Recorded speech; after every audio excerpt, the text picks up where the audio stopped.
This is a Chundan Vallam, a snake boat. It can stretch over 100 feet in length and requires a crew of more than 150 barefoot rowers to stay upright and moving. These are 13th century warboats, and they are propelled with a violent, aggressive synchronization. The rowers move to the pulse of the Vanchipattu, a boat song sung by dozens of cantors standing along the hull to keep the rhythm from breaking. This grueling race is the core of Onam, the autumn harvest festival in Kerala. But the boat races are just one part of a season otherwise defined by intricate floral carpets and massive communal vegetarian feasts. Despite being a harvest celebration, the festival is physically punishing. It features intense martial arts displays, mass tug-of-war competitions, and the Pookalam, a wild dance where performers paint aggressive tiger and leopard motifs directly onto their bodies. This creates a strange contradiction. A festival that celebrates the peace and abundance of a harvest is dominated by events that look more like combat training than simple celebration. From an anthropological perspective, these aren't just games. They are highly structured, ancient magico-religious rituals. The people of Kerala are attempting to access what is known as sacred time. The rituals are designed to bend time backward, temporarily resurrecting a legendary lost utopia. To understand how the mechanics of this ritual are supposed to work, we have to look at the specific king the people are trying to bring back to life. The myth begins here, in the backwaters of Kerala, under the rule of an Asura king named Mahabali. Mahabali's reign was a golden era. It was defined by absolute equality, a time without disease, poverty, or deceit. But Mahabali was an Asura, a being representing the raw, upward-striving energy of the earth itself. His power grew until his kingdom began to expand beyond the earth, threatening the celestial balance of the gods. This creates a cosmic conflict, the earth's drive for boundless, infinite growth versus the gods' need for stability.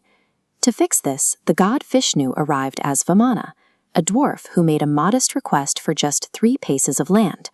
Mahabali, confident in his infinite wealth, granted the request instantly. Vamana then transformed into a cosmic giant. With his first step, he covered the earth. With his second, he claimed the heavens. There was nowhere left for the third step. To fulfill his word, Mahabali offered his own head. Vamana stepped on him, pushing the king into the underworld, but granted him one boon, the right to return to his people once every year. This story serves as the founding logic for the festival. It illustrates that even the most perfect era of growth must eventually meet an absolute boundary.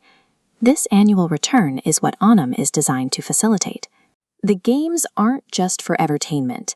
They are the mechanism used to pull Mahabali back to the surface. In this ritual context, a harvest isn't seen as a gift, but as an extraction. Wealth is something hidden in the earth that must be actively wrested away from its subterranean guardians.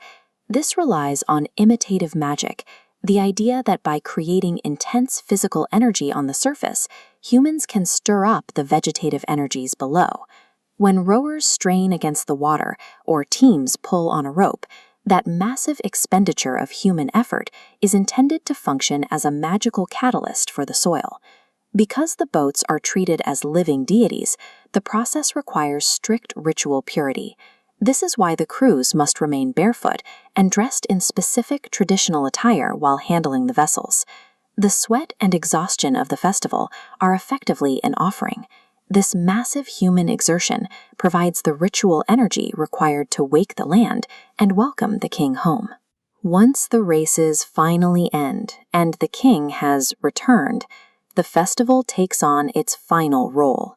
It serves as a psychological reset for the entire society. By reenacting the story of Vamana's 3 steps, the culture is reminded of the tension at the heart of our existence. The fact that while our desires for growth feel infinite, there is an absolute limit to what the world can provide. For 10 days, Onam suspends the normal rules of the world. It allows people to step out of their daily routines and exist within this sacred time. In the boat, 150 men must act as a single unit, and at the feast, thousands sit as equals. For a brief moment, the community lives out the perfect equality of Mahabali's legendary kingdom. This intense return to a mythical perfection recharges the community's collective spirit, giving them the resilience to face another year of normal, profane time. Onam is the ultimate cultural survival mechanism, a yearly reminder that true prosperity isn't found in unchecked expansion, but in recognizing our limits and moving forward in total synchronization.